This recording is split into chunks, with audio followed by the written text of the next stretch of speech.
আসন্ন বিধানসভা নিৰ্বাচনক কেন্দ্ৰ কৰি হাজো শুৱালকুছি বিধানসভা সমষ্টিত তুংগত উঠিছে নিৰ্বাচনী প্ৰচাৰ।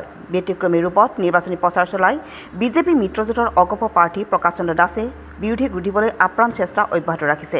তেনে সময়তে আজি ৰামদিয়াত ঢুলীয়া বেণ্ড পাৰ্টি বিহুৱা দললৈ সত্ৰ নামঘৰ মন্দিৰত সেৱা আশীৰ্বাদেৰে নিৰ্বাচনী প্ৰচাৰ এনডিএৰ প্ৰাৰ্থী প্ৰকাশ চন্দ্ৰ দাসৰ। হাজো শুৱালকুছি বিধানসভা সমষ্টিৰ বিজেপি মিত্ৰদলৰ অগপ প্ৰাৰ্থী প্ৰকাশ চন্দ্ৰ দাসে ৰামদিয়াৰ সত্ৰ নামঘৰ মন্দিৰ মছজিদ আদিত সেৱা আশীৰ্বাদ গ্ৰহণ কৰি আই মাতৃসকলক এনডিএৰ প্ৰাৰ্থীক জয়ী কৰিবলৈ আহ্বান জনায়।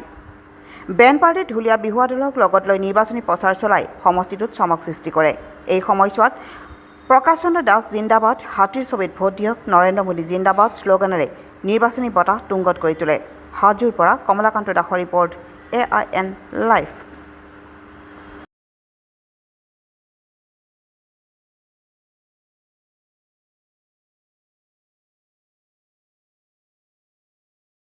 শুৱালকুছি সমষ্টিৰ শ্বহীদ খগেন ভৰালী গাঁও পঞ্চায়তত আজি সকলো ৰাইজে লগ লাগি আজি নিৰ্বাচন প্ৰচাৰ কৰা হৈছে।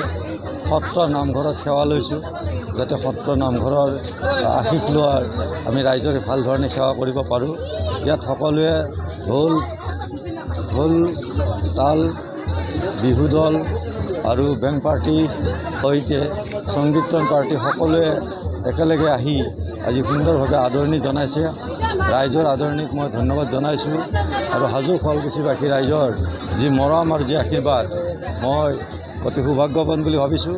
আৰু অহা 9 তাৰিখৰ যি নিৰ্বাচন আছে, এই নিৰ্বাচনত সকলোৱে হাতীৰ ছবিত ভোট দি জয়যুক্ত কৰিব বুলি মই আশা ৰাখিছোঁ আৰু নিশ্চিতভাৱে হাজো শুৱালকুছি সমষ্টিত এনডিএ প্ৰাৰ্থী বিজয় লাভ কৰিব আৰু মাননীয় মুখ্যমন্ত্ৰী মহোদয় দ্বিতীয়বাৰৰ কাৰণে মুখ্যমন্ত্ৰী এখন অলংকৃত কৰিব। আবেলিৰ ভাগত জয়ন্ত মল্ল বৰুৱা আমাৰ ৰামদিয়াত উপস্থিত হ'ব। এই ক্ষেত্ৰত কিমান মানুহ হোৱাৰ সম্ভাৱনা আছে? হাজো শুৱালকুছি সমষ্টিতে যোৱা 1 তাৰিখে মাননীয় মুখ্যমন্ত্ৰীয়ে নিৰ্বাচন প্ৰচাৰ চলাইছে আৰু ৰাইজক সম্পূৰ্ণভাৱে আশ্বস্ত কৰিছে যে হাজো শুৱালকুছিৰ সকলো ধৰণৰ সমস্যা মাননীয় মুখ্যমন্ত্ৰী মহোদয়ে সমাধান কৰি দিব।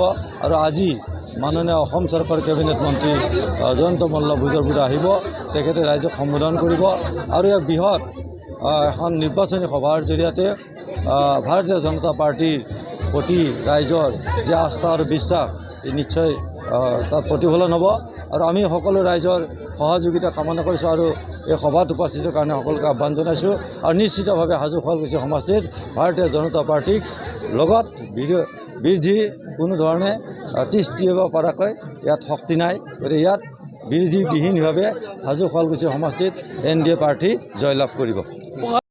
যিকোনো খবৰ আৰু বিজ্ঞাপনৰ বাবে যোগাযোগ কৰক 7896121996।